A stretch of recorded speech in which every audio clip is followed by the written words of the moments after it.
Hello friends, आपण elements of group 16, 17 and 18 हा chapter चालू केलेला आहे. त्याच्यामध्ये आपण इंट्रोडक्शन बघितलं होतं.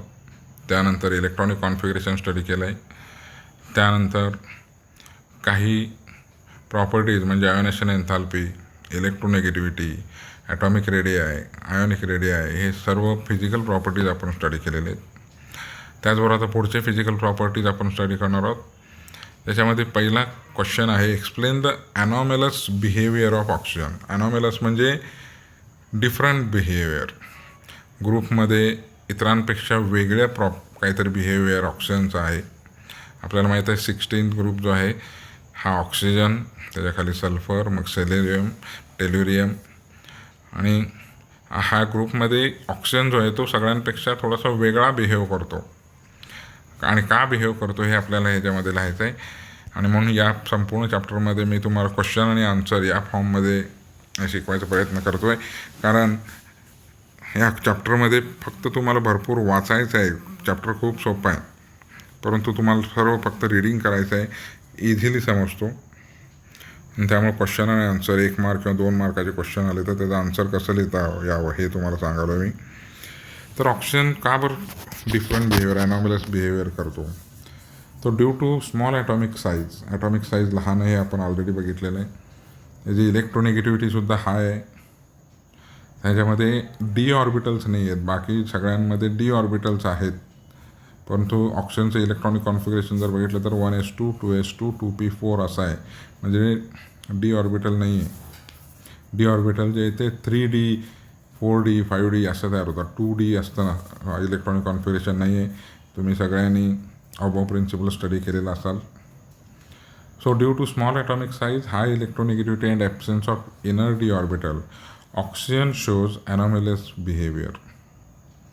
Some of the properties in which oxygen differs from the rest of 16 groups are listed below. तर हे काही प्रॉपर्टी खाली जे आहेत हे ऑक्सिजन इतरांपेक्षा कोणकोणते वेगळे प्रॉपर्टी दाखवतो हे आपण बघणार आहोत. पहिला atomicity. Oxygen is a diatomic molecule, O2.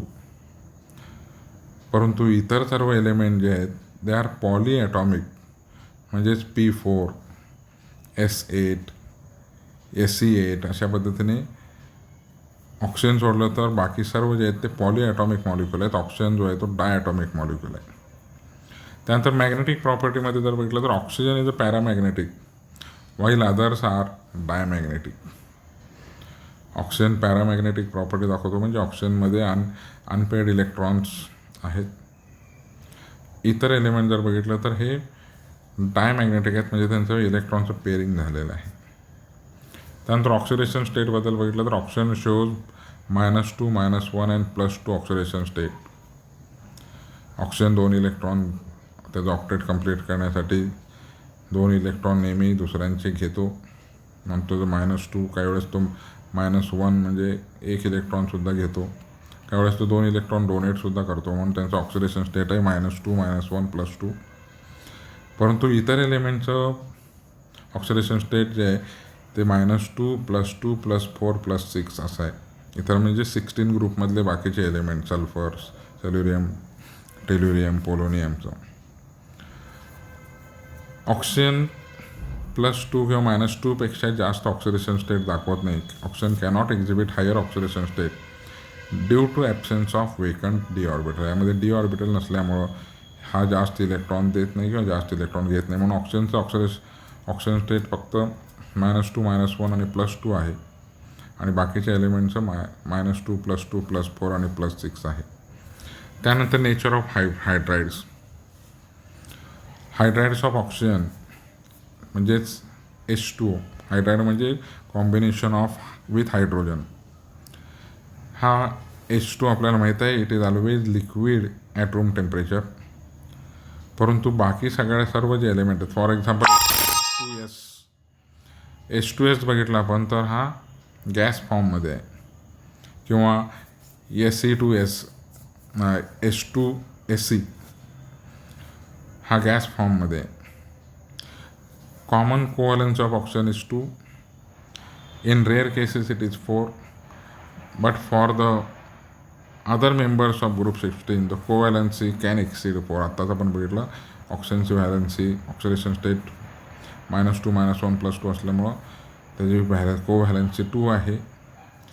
फार रेअरली 4पर्यंत जाऊ शकेल, परंतु बाकी सर्व मेंबर्सची व्हॅलन्सी जी आहे ते 4पेक्षा जास्त आहे. So this is the anomalous behaviour of oxygen. त्यानंतर common covalence of oxygen is 2. In rare cases it is 4, but all other members of group 16 the covalency can exceed 4. आत्ताच आपण बघितलं. तर ॲनॉमलस बिहेवियर ऑफ ऑक्सिजन हे 3 रिझनमुळे आहे. एक, atomic size लहान आहे. दुसरा आहे त्यांची इलेक्ट्रोनेगेटिव्हिटी हाय आहे. आणि तिसरा आहे absence of inner d orbital नसल्यामुळं हा ऑक्सिजन ॲनॉमलस बिहेवियर म्हणजे इतरांपेक्षा थोडंसं वेगळा हा वागतो. त्यानंतर अशाच पद्धतीने आपण anomalous behaviour of fluorine study करूयात. हे क्वेश्चन 2 मार्काला येऊ शकेल. What are the reason for anomalous behaviour of fluorine, किंवा write note on anomalous behaviour of fluorine, किंवा explain anomalous behaviour of fluorine. तर जसं ऑक्सिजन आहे तसंच फ्लोरीनसुद्धा 17 ग्रुपमधला पहिला एलिमेंट आहे, जो इतर त्या ग्रुपमधलं क्लोरीन, ब्रोमीन, आयोडीन आणि ॲस्टेटाईनपेक्षा वेगळं ते बिहेव करतो. Fluorine, the first member of group 17, differs in properties from the other members of the group. Anomalous behavior of fluorine is due to following reason. Number 1, so fluorine behaves shows anomalous behavior, आणि ह्याचे सुद्धा reason 4 आहेत. First is a very small atomic size of fluorine. Second is very high electronegativity of fluorine. Third is absence of d orbital in valence shell and low fluorine bond dissociation enthalpy. तर हे 4 रिझनमुळं fluorine जो आहे तो इतर मेंबरपेक्षा थोडंसं वेगळं behave करतो. आता कोणकोणत्या पद्धतीने हा बिहेव करतो बघूयात. First, ionization enthalpy, electronegativity and electrode potential are all higher for fluorine than expected trend shown by other halogen. इतर हॅलोजनपेक्षा आयोनायझेशन एन्थाल्पी, इलेक्ट्रोनेगेटिव्हिटी हे फ्लोरीनची जास्त आहे. त्यानंतर आयोनिक कोव्हलंट रेडियाय, आयोनिक रेडियाय, कोव्हलंट रेडियाय. कोव्हलंट म्हणजे atomic radii, melting point, boiling point and electron gain enthalpy are quite lower than expected. इतर मेंबरपेक्षा हे सर्व प्रॉपर्टीज त्याचे फार लो आहेत. त्यानंतर most of the reactions of fluorine are exothermic. Hazardous म्हणजे एक्सप्लोजिव्ह, हा फ्लोरीन एक्सप्लोजिव्ह आहे, कारण due to short and strong bond form by it with other elements. तर फ्लोरीन हा त्याचे सर्व रिॲक्शन एक्झोथर्मिक आहेत. हा एक्सप्लोजिव्ह रिॲक्शन शो करतो. बाकी क्लोरीन, ब्रोमीन आणि आयोडीनचे रिॲक्शन जे आहेत ते एवढे एक्सप्लोजिव्ह रिॲक्शन नाही आहेत, हजार्डस रिॲक्शन नाही आहेत, आणि त्यामुळे फ्लोरीनचे रिॲक्शन आपण लॅबमध्ये शक्यतो करत नाही. तर हे फ्लोरीनचे ॲनॉमलस बिहेवियर आहे.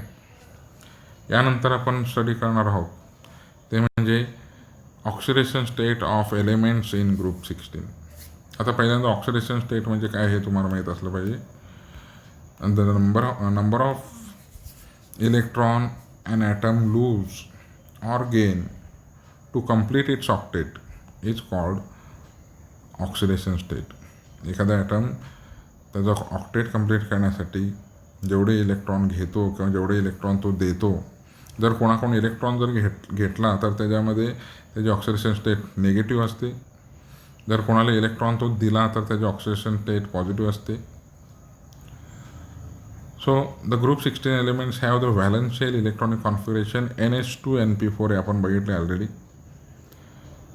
ह्याच्यामध्ये पहिल्या ऑर्बिटमध्ये 2 इलेक्ट्रॉन आहेत आणि दुसऱ्या ऑर्बिटमध्ये 4 इलेक्ट्रॉन आहेत.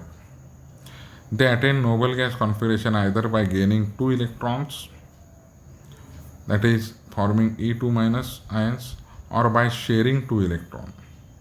तो एकतरी दुसऱ्याकडून 2 इलेक्ट्रॉन घेतो किंवा तो स्वतःचे 2 इलेक्ट्रॉन शेअर करतो, forming 2 covalent bond. Thus these elements shows -2 and +2 oxidation state in their compounds. म्हणून ऑक्सिजनचं जर कंपाऊंड बघितलं तर H2O, OF2 अशा पद्धतीने आहे.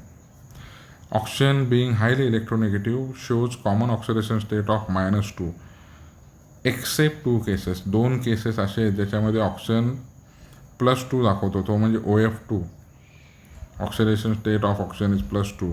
त्यानंतर हायड्रोजन पेरॉक्साईड H2O2 किंवा Na2O2 sodium peroxide, oxidation state of oxygen is -1. बाकी सर्व या ग्रुपमधले जे एलिमेंट आहेत सल्फर, सेलेनियम, टेल्युरियम, ह्याच्यामध्ये they exhibit oxidation state of +2, +4 और +6. Oxidation state with +4 and +6 being more common. तर सगळ्यात कॉमन ऑक्सिडेशन स्टेट आहेत +4 आणि +6. त्यानंतर the stability of higher +6 oxidation state decreases down the group, while stability of lower oxidation state +4 increases down the group due to inert pair effect. तर +6 oxidation जे आहे ते जसं तुम्ही खाली याल तसं +6 ऑक्सिडेशन स्टेट हे त्याची स्टॅबिलिटी कमी होते आणि +4ची स्टॅबिलिटी वाढत जाते. Bonding in +4 and +6 oxidation states are primarily covalent. ज्याच्यामध्ये +4 आणि +6 ऑक्सिडेशन स्टेट असतं हे कोव्हॅलंट असतात, म्हणजे शेअरिंग केलेलं असतात. इलेक्ट्रॉन दिलेले नसतात किंवा कोणाचे घेतलेले नसतात, म्हणजेच डोनेट केलेले नसतात किंवा गेन केलेले नसतात. तर हे शेअरिंग झालेलं असतं इलेक्ट्रॉनचं आणि त्यामुळे बॉन्ड तयार होतं. The bond form due to sharing of electron is called covalent. म्हणून हे जे कंपाऊंड आहेत ते सर्व शक्यतो कोव्हॅलंट बॉन्ड फॉर्म करतात. हे झालं आपलं oxidation states of group 16 element. आज आपण काय काय स्टडी केलेलं आहे परत एकदा रिकॉल करूयात. आपण आज पहिला स्टडी केला ॲनॉमलस बिहेवियर ऑफ ऑक्सिजन. ऑक्सिजन इतरांपेक्षा का वेगळा वागतो हे आपण बघितलं. त्यानंतर त्याचा आपण रिझन बघितलं आहे. रिझन 3 आहेत: small atomic size, high electronegativity and absence of inner d orbital. त्यानंतर आपण ॲनॉमलस बिहेवियर ऑफ फ्लोरीन बघितलं आहे. आपण anomalous behaviour of helium neon बघणार नाही, कारण हे इनर्ट गॅस आहे, ते कुठल्याही रिॲक्शनमध्ये भागच घेत नाहीत, त्यामुळे त्यांचं कुठलंही ॲनॉमलस बिहेवियर नाही आहे. फ्लोरीनचे आपण 4 रिझन बघितलं आहे: small atomic size, high electronegativity, absence of d orbital आणि FF बॉन्ड डिसोशन एन्थाल्पी. आणि हे जे आपण ॲनॉमलस प्रॉपर्टी स्टडी केलं. त्यानंतर आपण oxidation state of group 16 element study केलं. ऑक्सिजनचं आणि इतर एलिमेंटचं ऑक्सिडेशन स्टेट काय आहे हे आपण पाहिलं. आज आपण इथंच थांबणार आहोत. पुढच्या लेक्चरमध्ये आपण ऑक्सिडेशन स्टेट ऑफ ग्रुप 17 आणि ऑक्सिडेशन स्टेट ऑफ ग्रुप 18 हे स्टडी करणार आहोत. तर आज आपण इथंच थांबूयात. पुढच्या लेक्चरमध्ये आपण oxidation state of group 17 study करणार आहोत. थँक्यू.